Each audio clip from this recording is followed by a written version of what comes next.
Buenas tardes, le damos la más cordial bienvenida a las personas que nos acompañan de manera presencial y a todos aquellos que nos acompañan desde nuestras plataformas digitales. Les recordamos que en Intermoda estamos trabajando bajo todos los protocolos de seguridad sanitaria que marcan las autoridades. Para continuar con nuestro programa, le voy a dar la bienvenida a dos panelistas que nos van a acompañar a distancia. Ellos representan a la Universidad de Guadalajara.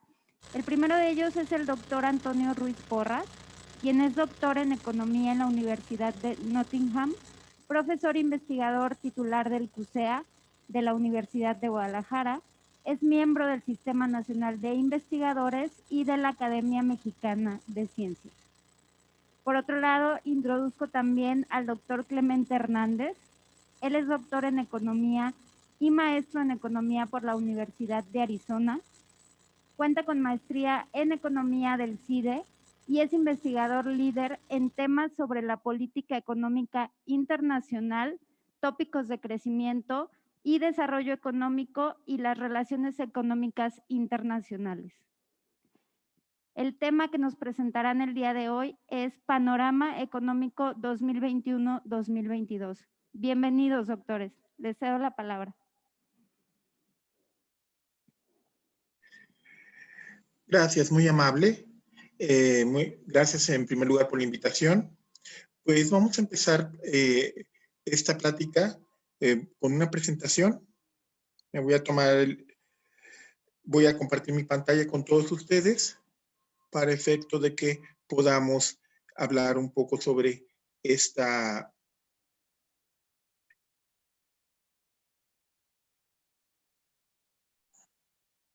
Ok, entonces veamos, vamos a hablar un poquito sobre el panorama económico 2020-2022.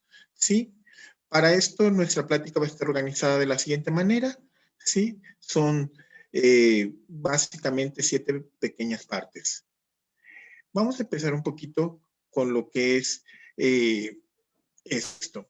Para que nosotros podamos entender cuál es la perspectiva que tenemos para este año y el que viene, pues necesitamos entender un poco qué es lo que ha ocurrido en este último año, ¿sí? Por una parte sabemos que ha habido una situación extraordinaria, definitivamente, porque hemos tenido el COVID, ¿no? Hemos tenido simultáneamente una crisis sanitaria y económica a nivel global. Esto en la práctica ha implicado un choque de oferta en la producción y el empleo, ¿sí?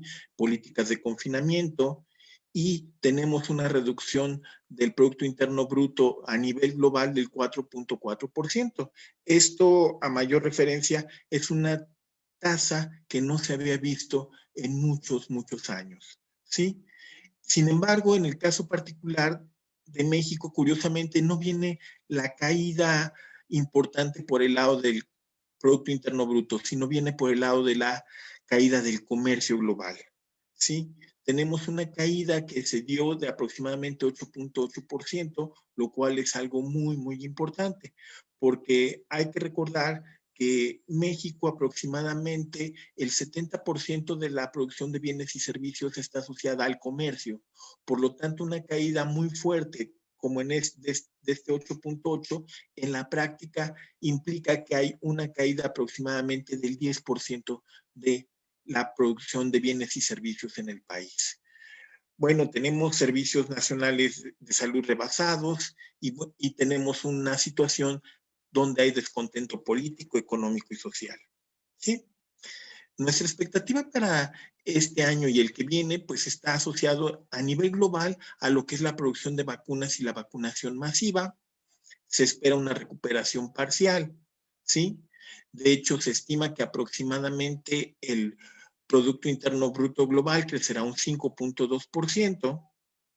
Sin embargo, hay que reconocer que todavía hay cierta incertidumbre económica, política y social, porque todavía no quedan claros cuáles van a ser los mecanismos de distribución y producción de las vacunas.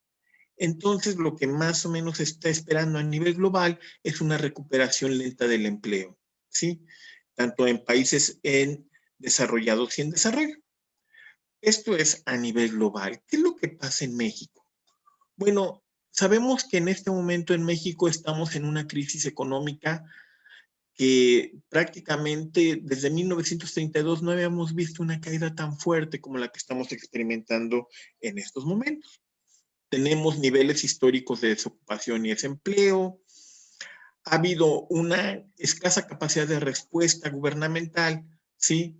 Y prácticamente hemos tenido que depender exclusivamente de esfuerzos más por el lado del sector privado que por el parte del sector público para tratar de enfrentar esta crisis. Entonces, bajo este contexto, ¿cómo podemos interpretar las expectativas económicas? Por una parte, tenemos un proceso de recuperación que en buena medida está siendo dependiente de lo que pase con el tratado del TEMEC, el sucesor del Telecán, y en buena medida estamos esperando que el crecimiento de la economía norteamericana genere efectos de arrastre. ¿Sí? Tenemos, en segundo lugar, pocas expectativas de cambios en la política económica, porque hay que reconocer que en esta administración ha habido pues cierta inflexibilidad, ¿sí? ¿Qué es lo que se ve en este momento? Pues una mayor necesidad de recabar ingresos públicos para sostener a Pemex, para sostener las elecciones, para sostener la política de gasto social. Y algo que es importante, como sabemos, el día de ayer tomó posesión Biden y esto nos va a llevar a potenciales conflictos entre México y Estados Unidos asociados a lo que es la política de energética, a lo que se refiere a la política de competencia y a lo que se refiere a las políticas de inversiones. Esto es algo que ha quedado muy claro, que va a haber algunos problemas debido a lo que los intereses de Biden no son consistentes con aquellos de México que se han implementado. Entonces, otro factor que debemos estar considerando son las finanzas públicas. ¿Sí?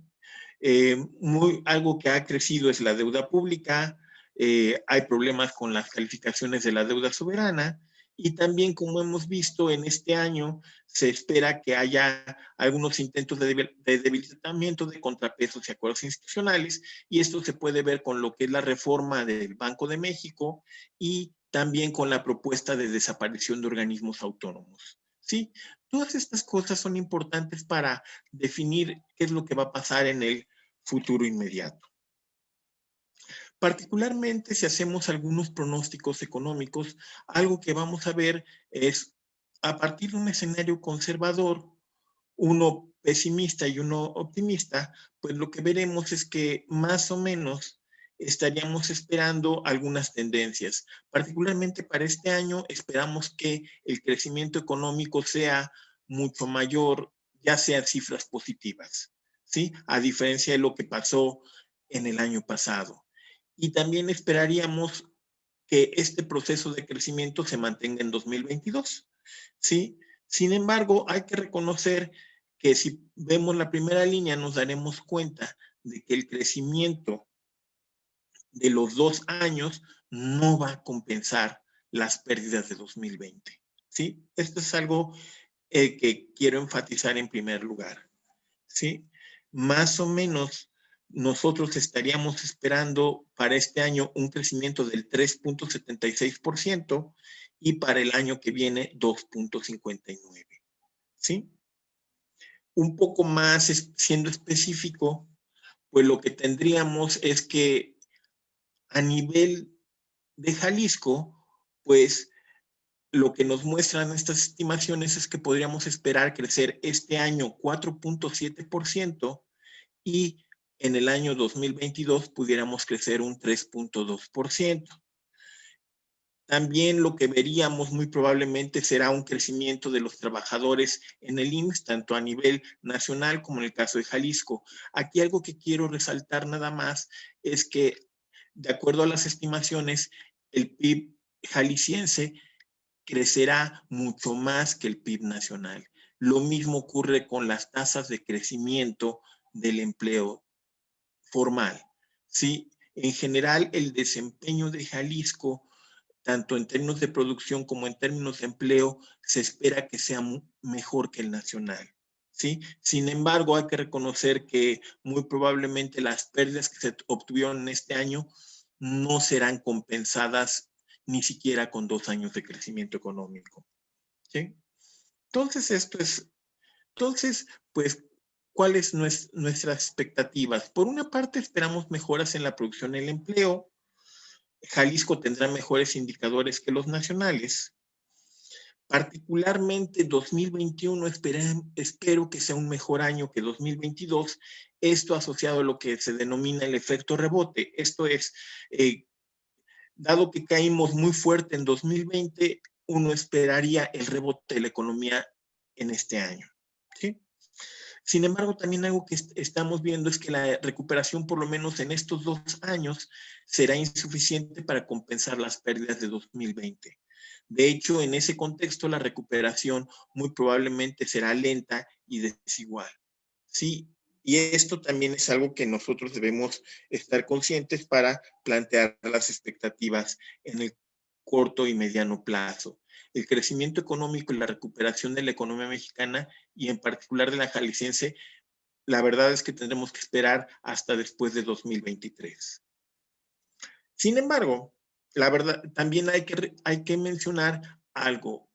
Nuestros escenarios suponen que llegó la vacuna, ¿sí? Sin embargo, en realidad hay ciertos riesgos para la recuperación.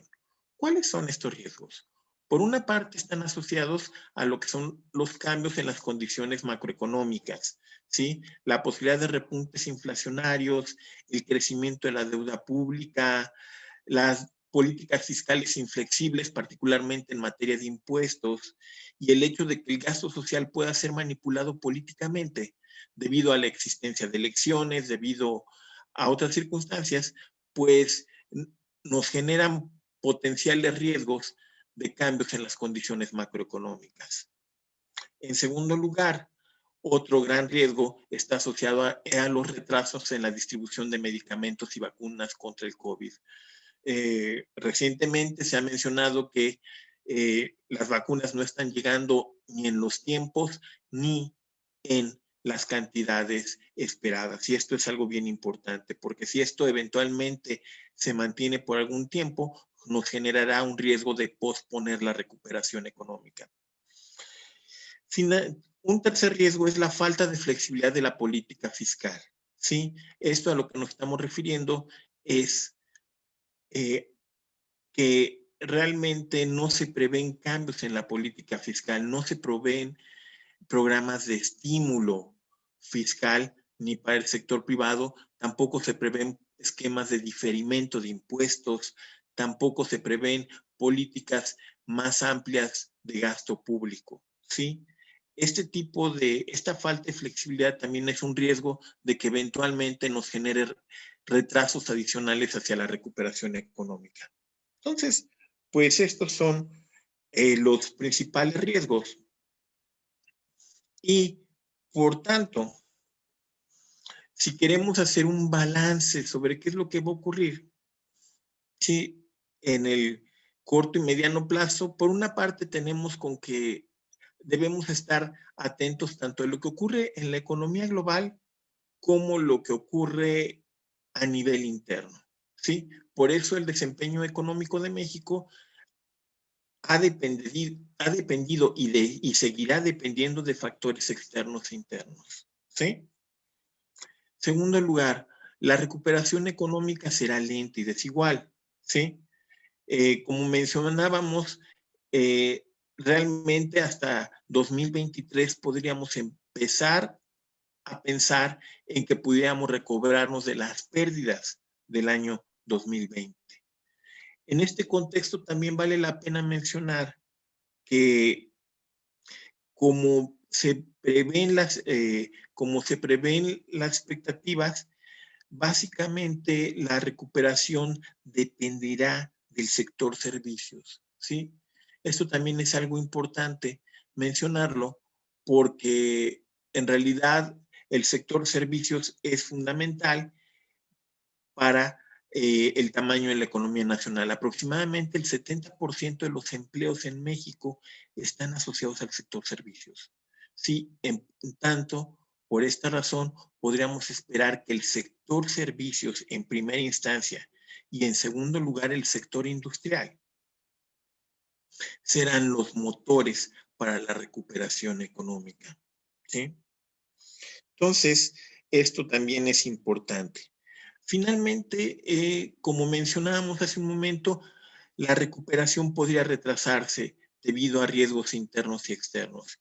Y pues esto es también algo que es importante considerar, ¿no? ¿Se prevé un escenario de crecimiento? Sí, pero este crecimiento va a ser moderado. Sí. Esto es, creo que, desde mi punto de vista, lo que quiero enfatizar. Y pues este crecimiento moderado, pues lo veremos y quizá no sea suficiente, pero pues nos hablará de que en realidad el problema que tuvimos en el año pasado, pues tendrá consecuencias todavía en el largo plazo. Bueno, pues entonces con esto termino mi presentación. Cedo la palabra al doctor Clemente Hernández para continuar esta exposición. Gracias. Yo deseo dar inicio a esta exposición desde la perspectiva del entorno del que estamos hablando, la perspectiva del panorama que nos acompañe y la perspectiva del acercamiento que vamos a tomar. Hablando de entorno, yo prefiero ir de lo global, lo macroeconómico a lo microeconómico. Hablando de la perspectiva o el enfoque que voy a utilizar, hay dos enfoques, el enfoque cuantitativo y el enfoque cualitativo. El enfoque cuantitativo ha sido explicado de una forma magistral por el doctor Ruiz Porras, lo cual agradezco demasiado.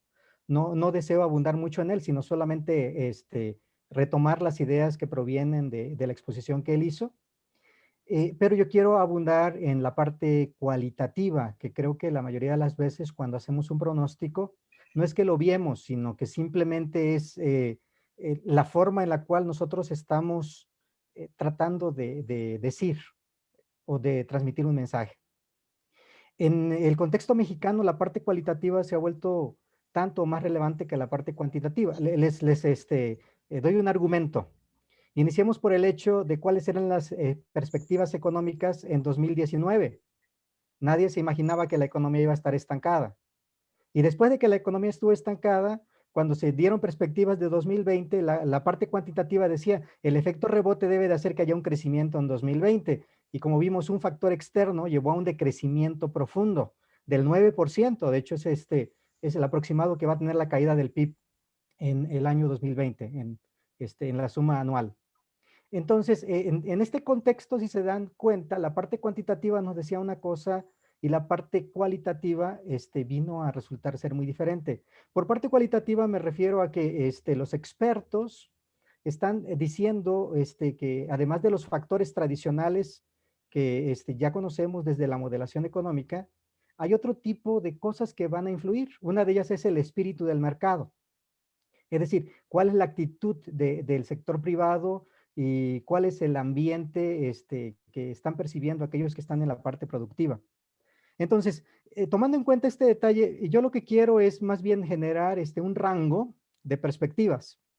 Por ejemplo, hablando del Producto Interno Bruto, que representaría el crecimiento económico.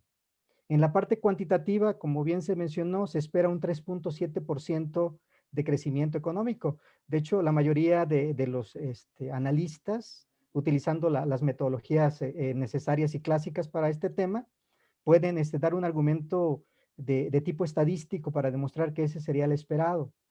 Desafortunadamente, la parte cualitativa no es tan optimista y se espera alrededor de un crecimiento del 1%, si no es que estancamiento nuevamente en el 2021. Y el argumento es muy simple.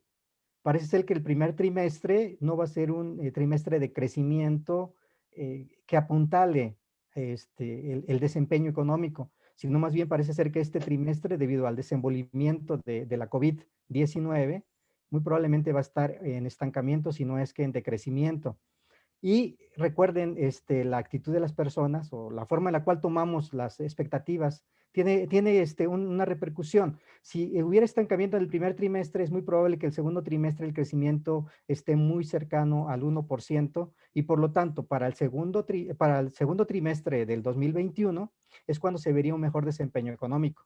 Por lo tanto, eso nos lleva a alrededor de un 1.5% esperado en la parte cualitativa. Qué circunstancia tan interesante, ¿verdad? Ahora hablemos de una variable que es muy importante en el mercado de bienes y servicios agregado, que sería la inflación. Tristemente, la inflación en este año está terminando en 3.5%. ¿Por qué digo tristemente? Porque el objetivo ha sido 3%. Entonces, por este año 2020 no se logró. Pero fíjense que ese es un detalle. Cuando el Banjico hizo una encuesta, la percepción de las personas es que la inflación está cercana al 4%. O sea, la gente siente mucho más inflación que la que se está reportando oficialmente. ¿Qué esperamos para la inflación en el año 2021?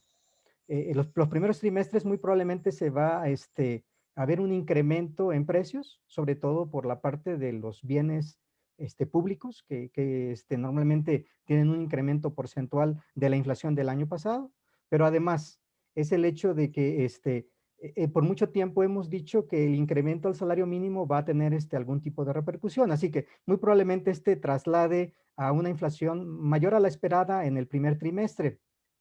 El segundo trimestre y de ahí en adelante probablemente se llegue a un equilibrio, de tal forma que mi expectativa de inflación es que va a estar muy por encima del 3% y muy cercana al 4%. Yo estoy diciendo que va a ser de 3.8%. Y esto, pues naturalmente se adapta más a la sensación que ha tenido la población respecto a cuál ha sido el desenvolvimiento de los precios. Otro elemento importante es el mercado externo, como bien se mencionó. Y hablando del mercado externo, sabemos muy bien que el tipo de cambio ha estado en alrededor de 21 pesos. Y es muy probable que este sea el tipo de cambio que se va a mantener al menos hasta que sepamos cuáles son las circunstancias de riesgo de salud que va a enfrentar la población. En un escenario en el cual las cosas no resultan bien, probablemente nos encontremos con un 22.25 pesos por dólar, pero en un escenario mucho más optimista, alrededor de los 20.50 en el tipo de cambio. ¿Qué significa esto? Que mucho va a depender del desenvolvimiento. Precisamente el doctor Ruiz mencionó que ayer se dio la noticia de una nueva administración, y mucho de lo que esta nueva administración haga con su estímulo fiscal y de lo que haga para tratar de atenuar este efecto antimigrante que se había venido generando, puede ayudarnos, porque también va a permitir un flujo de divisas muy interesante, y eso va a afectar naturalmente el tipo de cambio. Hablando de otro tipo de variable importante dentro de las fundamentales, estaría la tasa de referencia, que aquí en México sería CETES a 28 días. En este año estuvo en alrededor del 6.5% el porcentaje nominal promedio. Es de esperar que si las circunstancias no fueran las adecuadas, esto puede llegar hasta un 5.5%, es decir, la tasa de CETES va a ir a la baja en alrededor de un punto porcentual. Pero si las expectativas son apropiadas, se va a estacionar en alrededor del 6%. Así que en ese rango de entre 5.5 y 6%, podemos esperar esta tasa de CETES a 28 días. Esto debieran de ser buenas noticias para todos los que están en el sector productivo, porque uno diría que este argumento de los que están participando en el sector productivo debieran de ver reflejada una tasa de interés menor. Miren, el detalle aquí es que desafortunadamente la tasa de interés tiene dos reflejos, ¿verdad? La tasa activa y la tasa pasiva. Y en específico va a ser muy difícil que la de CETES se refleje en una tasa de préstamos mucho más baja. ¿Por qué? Porque quienes van a tratar de quedarse con esa parte, con ese porcentaje, va a ser precisamente los intermediarios del sistema bancario financiero. En ese contexto, estamos hablando sobre el mercado de dinero, ¿verdad? Y hablando del mercado de dinero, fíjense que algo bien importante va a ser el saldo en cuenta corriente que vamos a experimentar. Y es muy probable que tengamos un mayor déficit en cuenta corriente en millones de dólares, alrededor de 16.339 millones de dólares de déficit. Y gran parte de esto se va a deber a que necesitamos comprar insumos para seguir produciendo, pues somos proveedores, sobre todo en industrias que no se han detenido, como la industria de la maquila automotriz y que están siendo requeridas para exportación. De hecho, mucho de lo que va a pasar con estos sectores altamente exportadores va a depender de que las reglas de TEMEC se validen y que no haya ningún problema en su implementación. Pero es indudable que se puede profundizar el déficit en la cuenta corriente. Al respecto de esto, yo estoy utilizando para mis argumentos el hecho de que estoy esperando que Estados Unidos, después de este decrecimiento que tuvo de más del 2%, pues prácticamente regrese en el siguiente año con un 2.5%, que la producción industrial en Estados Unidos compense la caída del 2.2% que tuvo en este 2020 y que la inflación promedio de Estados Unidos no exceda el 2%. Es decir, mucho de lo que puede llevarnos al escenario optimista o pesimista desde la perspectiva totalmente cualitativa depende de muchos de estos argumentos que en este momento les he estado presentando. Ahora, quiero abundar en algunas de estas variables, pues vale la pena que las entendamos muy bien. ¿Qué va a pasar con el desempleo? Miren, mi perspectiva es que el desempleo como tal, o la desocupación, como le llamamos aquí en México, es desafortunado el caso de que ya se ha visto afectado en 2020, pero parece ser que los primeros 2 trimestres de este año no van a mostrar una recuperación sustancial en el empleo, sobre todo el empleo formal o el empleo con derechos. Entonces, en ese sentido es que podemos esperar que va a haber una gran pujanza de personas buscando empleo, lo cual pueden ser buenas noticias para algunos sectores y malas para otros, en términos de que precisamente el hecho de que el salario mínimo se haya incrementado en el porcentaje en el cual se acordó por dos de los entes, naturalmente va a llevar a que el desempleo no se disminuya, sino se mantenga en la amplitud que ya habíamos visto hasta 2020. De hecho, nada más para tenerlo en claro, ¿verdad? Alrededor de 3.7% según cifras oficiales de INEGI. Entonces, en ese contexto, yo lo que estoy tratando de mostrar es que la parte cuantitativa y la parte cualitativa parecen tener estar contrapuestas. En la parte cuantitativa vemos que debiera de haber un efecto rebote y que la cosa debiera de estar mucho mejor en 2021 de la que ha venido siendo. Desafortunadamente, para el efecto rebote se requiere entender cuál es el fondo. Y se los voy a ilustrar de esta manera, ¿verdad? Si el fondo es plano, naturalmente cuando se toca fondo, lo obligado es que venga un crecimiento. Pero si el fondo tiene pendiente, entonces es muy probable que en lugar de darse una recuperación tipo V, se vaya a dar más bien una recuperación tipo W. Es decir, va a haber una recuperación, pero al no haber un sustento de la misma, va a haber un decrecimiento que incluso puede ser hasta más profundo, como sucedió en este 2020, para volver a ver luego una recuperación. Y entonces, en realidad no podemos ser tan optimistas desde la perspectiva cualitativa. Entonces, este es el primer aproximamiento, la parte macroeconómica. Ahora vamos al acercamiento de la parte microeconómica. ¿De qué va a depender el desempeño de nuestra industria, de la producción de nuestra empresa? Pues va a depender mucho de otros contextos. Es decir, esta crisis, la crisis económica que se ha derivado de la crisis de salud con la COVID-19, ha tenido dos tipos de repercusiones, ganadores y perdedores.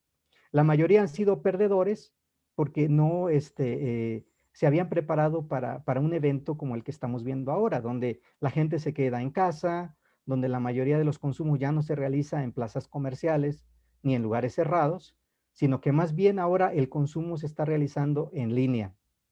Así que una de las primeras cosas que quedan claro desde la perspectiva sectorial es que todos aquellos que se han movido del comercio tradicional y de la logística de almacenamiento a lo que se llama comercio electrónico, vender en línea, tener catálogos en línea y tener cadenas logísticas de distribución o apoyarse en empresas de logística ya establecidas. Por ahí va a venir una de las grandes innovaciones y soluciones que se requieren. De hecho, mientras que para la mayoría de las empresas este confinamiento ha sido una mala noticia, para algunas pocas, sobre todo aquellas que distribuyen comida, que proveen de algún otro tipo de cosas, esta ha sido una época de bonanza. Entonces debemos más bien de ver por qué algunos ganan y otros pierden y tratar de obtener las lecciones que provienen del mismo. A nivel sectorial, si pensamos en los tres sectores, el sector primario va a tener la bonanza de los precios. ¿Qué significa esto? Que la mayoría de mercaderías, o como se llaman en inglés commodities, van a subir de precio. Esto significa buenas noticias para los que están en el sector primario y el sector extractivo, indudablemente, ¿verdad? Por ejemplo, si yo estuviera elaborando textiles, es una buena noticia para los productores de algodón, ¿verdad? Porque viene un aumento en el precio de las mercaderías. Ahora, en el sector secundario, en la industria de la transformación, prácticamente va a estar en medio de la bonanza del sector primario y lo que esperamos en el sector terciario. Así que es muy probable que las circunstancias sean más o menos similares a la de los últimos 2 años. Un crecimiento moderado o hasta un decrecimiento, porque dependen de los insumos que se proveen por las mercaderías, pero además de las innovaciones tecnológicas que correspondan. Se mencionó algo y estoy totalmente de acuerdo. El sector terciario puede ser la punta de la flecha para el despegue económico, específicamente lo que tiene que ver con la parte de logística y la parte de comercialización. Y aquí es donde nosotros debemos de abrir bien los ojos, ¿verdad? Porque el sector moda pisa los tres sectores, pero en esta parte va a estar el valor agregado, en la parte del servicio. Y específicamente tenemos que buscar nuevas innovaciones, ver la forma de acercarnos a los clientes, ver la forma de generar ese valor agregado a través de la distribución de este tipo de productos que se elaboraron en la parte secundaria. El diseño, el convencimiento de la mercadotecnia, la habilidad para generar el deseo de nuestros consumidores va a ser fundamental. Y entonces el sector terciario puede llegar a ser esa punta de lanza que apoye a un crecimiento mucho más extenso del que se ha pronosticado desde la parte cualitativa y llegar mucho más cerca de lo que dice la parte cuantitativa. Pero también, si en el sector terciario no se dan innovaciones, si el sector terciario queda dependiente de la política hacendaria, que hubiera una política fiscal de estímulo, que hubiera una serie de apoyos económicos, que los préstamos fueran accesibles. Si todo ese tipo de cosas son las limitantes que van a enfrentar, es muy probable que también la situación sea muy parecida a la de los últimos 2 años. Y entonces, por eso es que la parte cualitativa nos dice que el crecimiento es moderado. Esto está ralentizando todo el sistema económico y vale la pena que lo tomemos en cuenta como viene, ¿verdad? Tenemos que tomar en cuenta que las expectativas que estamos teniendo dependen mucho de dónde nos estemos apoyando. Y yo quisiera ser de los optimistas que piensan que la economía mexicana va a crecer más del 3%, pero también desde la perspectiva de la realidad, tengo que aceptar que muy probablemente crezca a niveles tan pírricos como el 1%. Tomando en cuenta todos estos contextos, ahora lo que me agradaría es mencionar que en la parte de los agregados, vale la pena que de repente veamos qué cosas son las que nos pueden impactar. Para saber si la situación va a estar bien o mal, mucho va a depender si la recesión global termina en estos primeros trimestres del 2021. Pero si es una prolongada y profunda recesión global, entonces seguramente seguiremos teniendo efectos adversos. La volatilidad de incertidumbre en los mercados financieros, recuerden el precio del capital, que sería la tasa de interés, o la corrección en los precios de activos financieros internos, el desempeño del índice de precios y cotizaciones de la bolsa, podrían darnos una idea de lo que está sucediendo. Y es bien importante, cuando hablamos de la parte cualitativa, hablábamos del espíritu del mercado.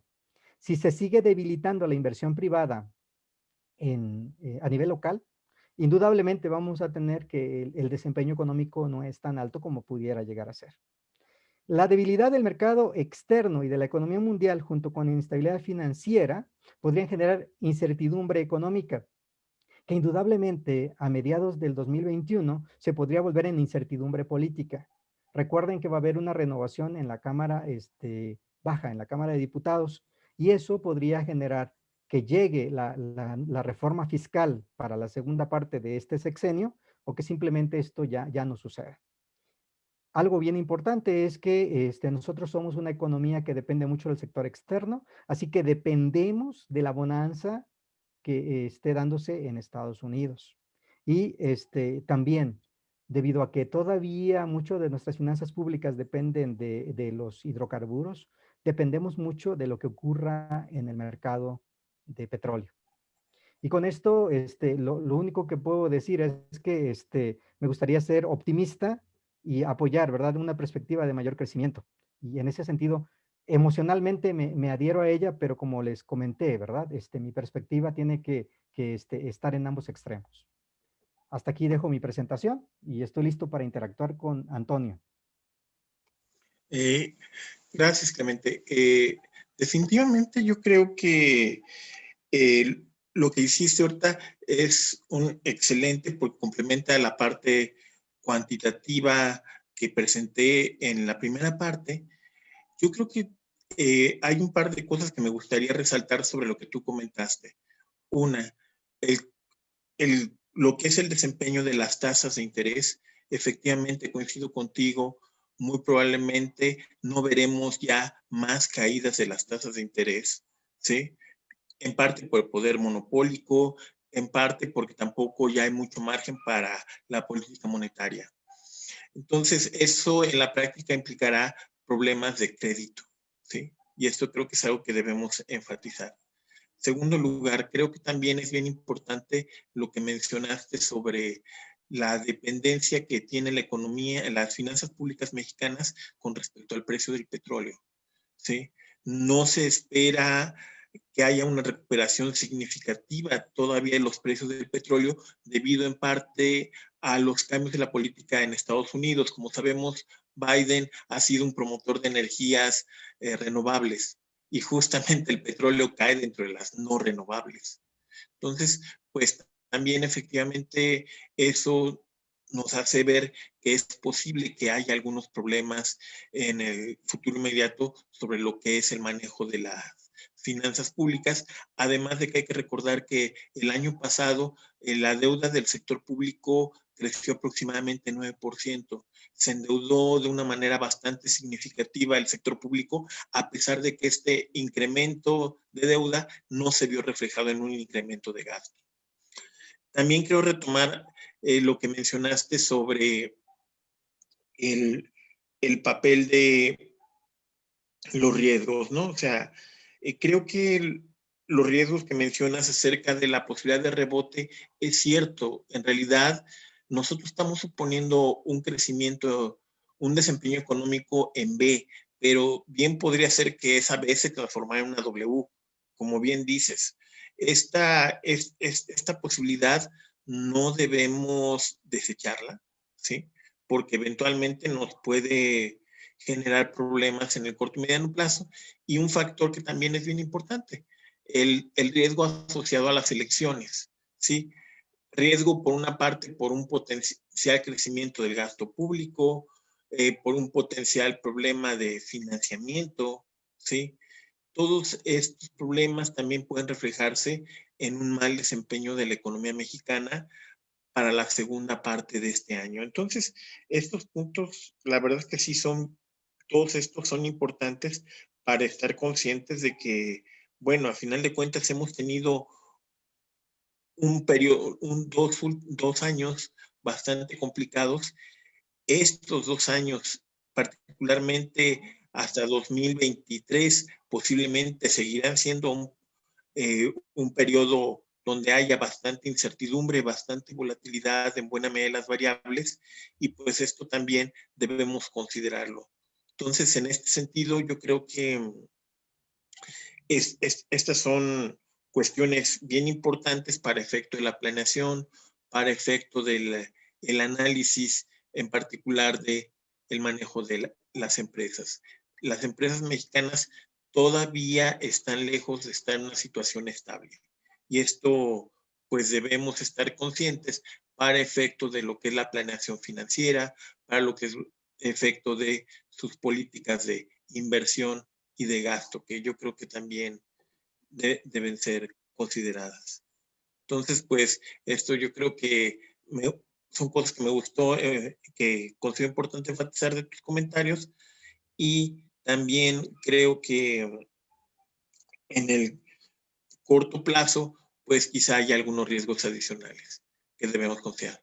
Pero no sé si tú tienes algún otro comentario o algo que quieras agregar, Clemente.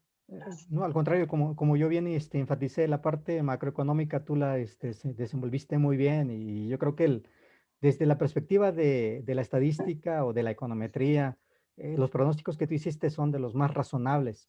No obstante, me gustaría ahora enfocarme en la parte microeconómica, porque precisamente nuestra audiencia seguramente está interesada y todo lo que dijeron los doctores de la UDG, ¿qué me está diciendo a mí? Yo me gustaría resumir algunas de las cosas que tú dijiste. Primer punto, el costo de capitales no necesariamente va a disminuir.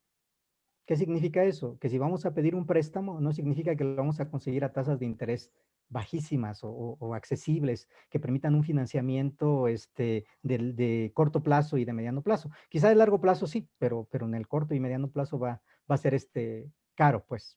Segundo aspecto es el hecho de lo que mencionaba yo sobre el comportamiento inflacionario. Definitivamente le va a pegar a la industria de la moda en términos de lo que serían sus insumos, textil, piel, joyería o metales, todo este tipo de requerimiento de mercaderías seguramente van a subir. Así que lo que puede hacer la industria de la moda es o meterle más diseño para que la transferencia al precio final no sea resentida por el consumidor final y digan, no, pues es que está más caro porque está más bonito.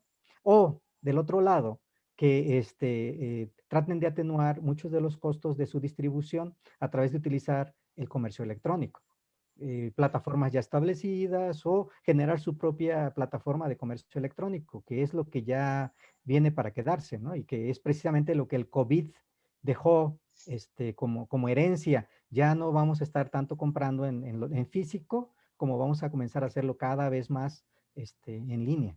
Entonces, de entrada, yo me movería hacia allá como una innovación que es pertinente y adecuada. En la parte del diseño lo haría, disminuiría costos en lo más posible. Desafortunadamente aquí hay una mala noticia. La primera forma de disminuir costos es bajar el personal y meter más tecnología. Esto sería generar más desempleo. Desde la perspectiva de la sociedad es una externalidad negativa. Desde la perspectiva del productor es un acto necesario, ¿verdad? De minimizar costos. Pero bueno, ya cada quien va a tener su buena opinión, sobre todo los que están en la práctica. Esos serían mis comentarios en general. Buen punto, Clemente. Creo que también aquí algo que debemos considerar dentro de los costos es los cambios en las políticas de outsourcing que se están promoviendo. Realmente el hecho de hacer ilegales los outsourcing, eventualmente yo creo que va a contribuir a incrementar costos, no a reducirlos. Porque, bueno, a final de cuentas hay que reconocer que los sistemas de outsourcing son algo intermedio entre la formalidad y la informalidad. No me queda claro que desaparecerlos implique que se van a formalizar. Más bien, yo supongo que en la práctica se verá reflejado en un mayor incremento de costos a la larga para todos. Y esto creo que es algo que hay que considerar también. De acuerdo, doctor. Hola, doctor Hernández y doctor Ruiz, ¿me escuchan? Sí. Ok, vamos a abrir una sesión de preguntas y respuestas aquí en sitio. Si alguien tiene alguna pregunta, a favor de levantar su mano y se van a acercar con ustedes. Bueno, aquí en sitio no tenemos ninguna pregunta, nada más vamos a checar si a través de Zoom o redes sociales tuviéramos alguna.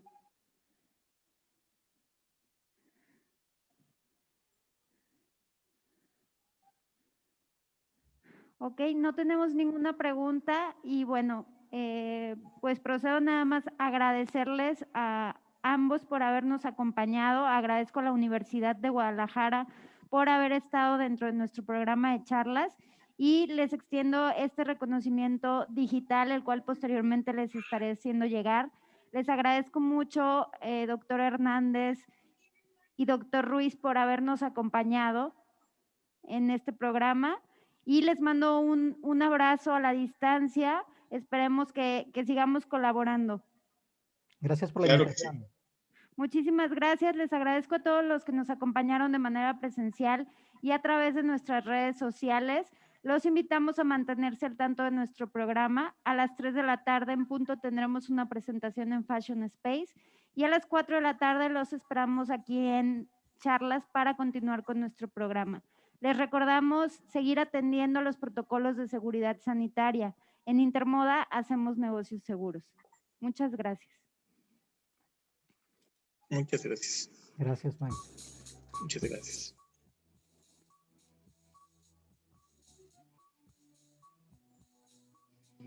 ¿Qué pasa?